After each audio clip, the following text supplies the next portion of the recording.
बीते कुछ सालों में बड़ी ही तेजी से जलवायु ने अपने स्वभाव को बदला है।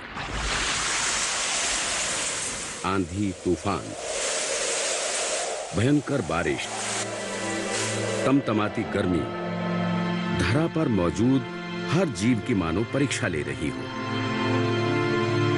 ऐसे में प्रकृति के सामने चुनौती यही है कि इस परिवर्तन से कैसे सामना किया जाए।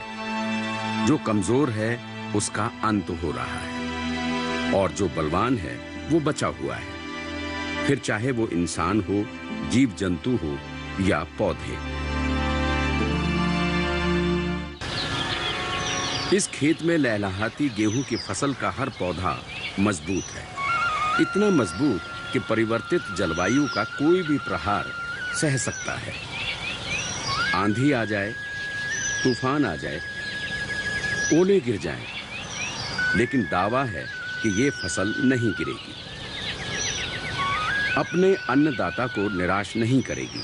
और ये दावा हमारा नहीं, उस शख्स का है जिसने इन्हें जाना है, पहचाना है और लाखों पौधों की भीड़ में से चुना है।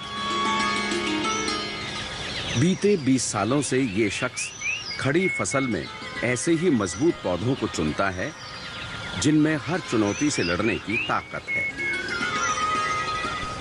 प्रकृति से बड़ा वैज्ञानिक कोई नहीं। प्रकृति अपने आप में एक बहुत बड़ा विज्ञान और वैज्ञानिक है।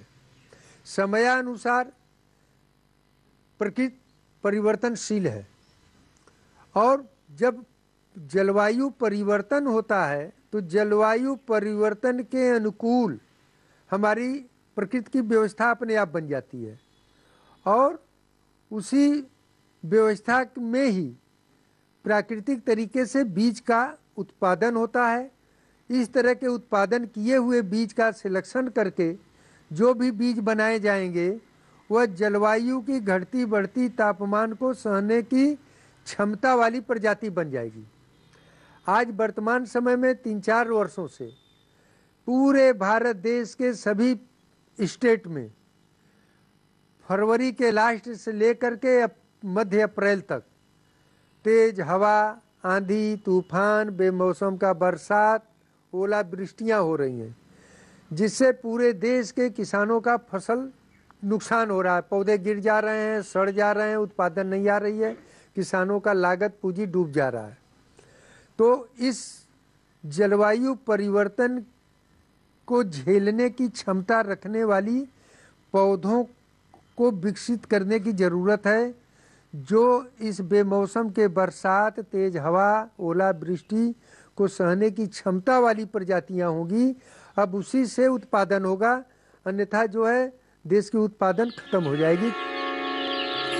लाखों पौधों में प्रकृति की परीक्षा पास करके आए हैं ये पौधे। दरअसल डार्विन की सर्वाइवल ऑफ द फिटेस्ट की थ्योरी के जरिए प्रकृति की नियमावली में आज भी लागू होती है।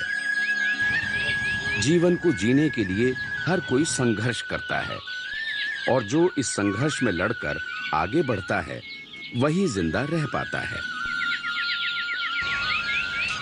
श्री प्रकाश रघुवंशी प्रकृति से उन्हीं पौधों को चुनते हैं जिनमें कुछ बात है।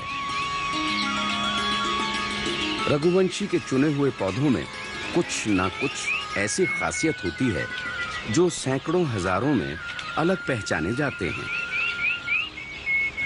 यही वजह है कि रघुवंशी ने अब तक 200 से ज्यादा प्रजातियों को विकसित किया है।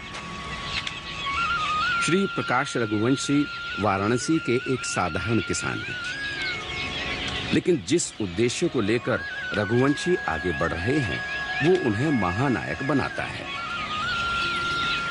बिल्कुल कुदरती फसलों के बीज बनाते हैं रघुवंशी। अब तक गेहूं की 80 प्रजाति, अरहर की 10, धान की 25 और सरसों, भिंडी, पपीता, मूंग, मटर की ऐसे ही अपने खेतों में कई किस्में विकसित कर चुके हैं। हम अपने इस बीज उत्पादन और बीज सिलेक्शन में गेहूं की 80 प्रजातियों को सिलेक्शन किया और जितने भी वैरायटियां हैं सबका जन्म